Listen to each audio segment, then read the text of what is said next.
Sometimes the room gets quiet in a way that makes your own thoughts louder. It's 11:40 at night, and the presentation is almost over. You're sitting near the end of a long boardroom table, pen in hand, with the city reflected in the black window beside you. Before you look up, you write one short line in your notebook, just to steady yourself. Why can a person who has earned a seat in the room still feel like they are about to be found out? This is what people often call imposter syndrome. In this video, I'll walk through why it can follow someone into the boardroom, even after the title, the promotion, the proof, and the long hours are already there. Imposter syndrome is when your outside role says one thing, but your inside feeling keeps asking whether you really belong there, even when your work has already spoken for you. One common reason is that achievement can arrive faster than inner trust. Sometimes your calendar changes before your self-image catches up. One year you are the person taking notes, learning the room, watching how others speak. Then, not long after, you are the one everyone turns toward when the budget number is unclear, when the client pauses, when the team waits for a decision. On paper, it makes sense.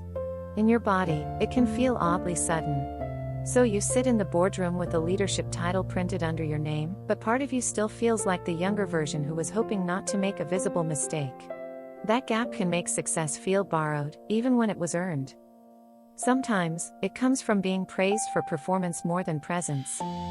If people mostly notice you when you deliver, solve, present, organize, or stay calm, you can start to believe your place in the room depends on never showing uncertainty. The praise sounds positive, but it can quietly tighten around you. You learn to bring the polished version, the prepared version, the version that has checked every slide, every number, every possible question. Then, when you feel unsure for even a moment, it seems like evidence that the whole image might break. So before speaking, you add one more line to your notebook, not because the line changes everything, but because it gives your doubt somewhere to stand. It can look like excellence from the outside, while feeling like quiet protection on the inside. There's also a quieter reason. Some rooms carry old rules, even when no one says them out loud. A boardroom can have a certain language. Certain voices get heard faster. Certain pauses are treated as confidence. Certain people seem relaxed because the room was built around them long before you arrived. If you are young, or the only woman at the table, or the person who had to work twice as carefully to be taken seriously, the room may not feel neutral. It may feel like a place where one small stumble could become larger than it really is. So even after a strong presentation, even after the numbers land well, your mind keeps scanning. Did I sound too soft? Too firm? Too prepared? Not prepared enough? That scanning can follow you because the room asks for leadership, while your body remembers being evaluated. It's late now, maybe the kind of late where the office no longer feels like an office. The motion sensor lights have started turning off row by row behind the glass walls. The air conditioner keeps running with the same flat sound, as if it has no idea people get tired. Your laptop is open to the final slide, the one with the clean summary and the one number everyone came to hear. Across the table, a few senior faces are waiting, not unkindly, just waiting. You know the answer. You reviewed it twice. You practiced the phrasing in the elevator. Still, your hand moves to the notebook, and you write one short line at the bottom of the page. Say it simply. For a second, it feels like the room can see right through you. Not because anyone has accused you of anything. Not because anything has gone wrong. It's just a small moment, and somehow it touches the tender place where your confidence still feels conditional. If you've been there, you're not strange. You might know someone who lives like this. This is what imposter syndrome can look like at a high level. It does not always look like panic or failure. Sometimes it looks like a young leader with a calm face, a steady voice, and a notebook full of tiny lines meant to keep her from disappearing inside herself. And there's something else here that isn't talked about enough. The feeling often gets stronger right after you do well. That can sound strange, but it makes sense. When something goes badly, doubt has an obvious place to go.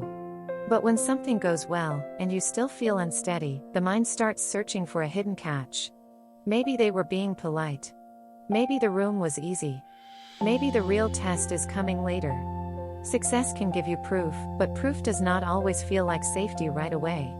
Sometimes it creates a larger stage, and the larger stage creates a louder question: can I keep being this person tomorrow? This is why imposter syndrome can follow people into bigger rooms. It is not always a lack of skill. Often, it is a delay between what the world can see and what you can allow yourself to believe. A small way to meet it is to separate the feeling from the facts, without arguing with either one. The feeling may say, "I don't belong here." The facts might say, "I was asked to lead this meeting. I prepared the proposal. I answered the main question clearly." Both can be present at the same time. The point is not to erase the feeling or pretend confidence is there when it is not. It is just to give the facts a little space on the table too. In that boardroom, the notebook line can become more than reassurance. It can become a small record of what is real, the work done, the decision made, the evidence already there. Another gentle thing is to make the next moment smaller. Instead of asking, "Am I really good enough for this role?" it may be lighter to ask, "What is the next honest sentence?" That question does not require a full identity decision. It only asks for one clear sentence in one real room. For the young leader at 11:40, the next honest sentence might be, "Here is the risk we noticed, and here is how we plan to handle it." Not a performance of certainty. Not a perfect version of leadership. Just the next sentence that matches the work. Sometimes self-trust returns through small, ordinary proof like that. Because the boardroom has a way of making everything feel official. The long table. The dark glass. The quiet after a slide changes. The way people look at you while also looking through the numbers. It can make a simple sentence feel like a test of your entire worth.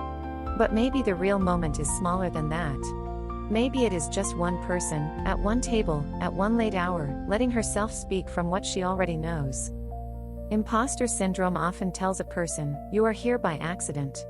But a quieter truth may be sitting nearby. You may be here because many small choices, long evenings, hard conversations, and unfinished doubts all brought you to this room. This is for people who look composed under fluorescent lights, but keep checking inside to see if they are allowed to be there. You can be capable and still feel unsure. You can be respected and still pause before speaking. You can lead a room and still write one small line in a notebook before you lift your eyes. Maybe belonging does not always arrive as a big feeling. Sometimes it begins as one steady sentence, spoken softly, while the city shines back at you from the glass.